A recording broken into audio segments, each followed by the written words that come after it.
Kwa majina naitwa Mohamed Haji, ni mkurugenzi wa Makunduchi Villa na mkurugenzi wa Twende na Mama Sports Promotion, taasisi ambayo inajihusisha na michezo, na sasa hivi tuna kombe ambalo linaitwa Samia Cup ambalo linaendelea katika hatua ya makundi.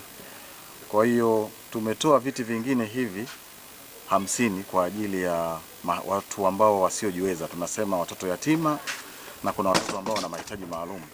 Viti hivi bado kuendelea kumsupport Daktari Samia Suluhu Hassan kwa ajili ya utekelezaji wa majukumu ya kwake yeye. Sisi tunamuunga mkono kama wadau. Mama anajitoa sana, mama ni mchapakazi, mama ni jasiri. Kama tulivyosema, mama akiwa anajitoa na sisi vijana huku tunaamua kujitoa.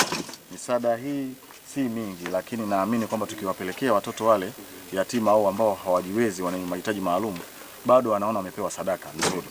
Na kupitia uwezo huu mtukufu na kupitia kesho kutwa ambao ni siku ya wanawake, basi zawadi hii niseme ni zawadi ya kwake Daktari Samia Suluhu Hassan, na kwa hao ambao wanahitaji maalum.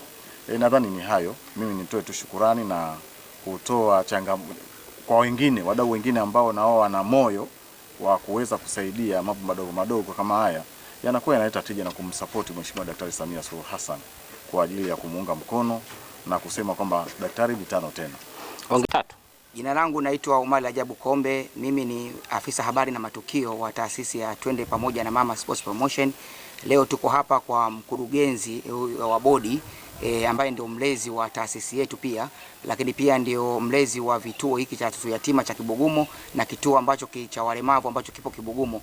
Hiki kituo ambacho kinalea watoto wenye ulemavu ni kituo ambacho cha aina yake. Kwa hiyo niseme tu kwamba tunashukuru sana kwa msaada ambao tumeupokea hapa leo kwa niaba ya hawa wadau, na tukushukuru sana Mheshimiwa mkurugenzi kwa kuendelea kutoa. Umekuwa ni mtu ambaye unajitoa sana kwenye shughuli mbalimbali za kijamii. Kwa kweli Mwenyezi Mungu akuzidishie baraka. Kipindi kama hiki cha mwezi mtukufu wa Ramadhani ni kipindi cha kuwakumbuka watu wenye mahitaji maalum, watoto yatima kama hawa.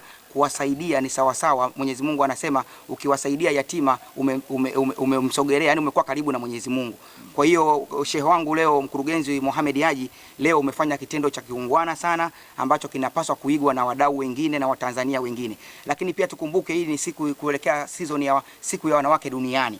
Mwanamke anazaa mtoto, na hawa watoto mayatima wazazi wao wametangulia mbele za Mungu, lakini sisi tuliobakia ndio wazazi, ndio kina Mohamed Haji, na amefanya hivi kwa sababu ya kuwaunga mkono wanawake wote Tanzania, kwa sababu kina mama mmezaa na watoto hawa ndio viongozi wa baadaye. Kwa hiyo tumshukuru sana mkurugenzi Mohamed Haji kwa kuona umuhimu wa kuwasaidia watoto kupitia siku ya wanawake, na tunasema sisi mwanamke wa kwanza Tanzania ni Daktari Samia Suluhu Hassan, kwa sababu yeye ndio namba moja katika wanawake wote, na ameonesha jinsi gani anavyojali mayatima, anavyojali wanyonge. Juzi tu alikuwa nao hawa watoto yatima, akala nao chakula, akawafariji kama mama. Lakini leo Mohamed Haji na yeye akasema hapana, kwa sababu mama ameamua kula na watoto yatima, na sisi tunaenda kuwapelekea viti. Hivi ni viti ambavyo vina thamani kubwa sana, ni viti 100 vizuri, viti vyenye fahari nzuri. Kwa kweli tunashukuru sana kwa niaba ya hawa wadau, na Mwenyezi Mungu azidi kukupa baraka na neema.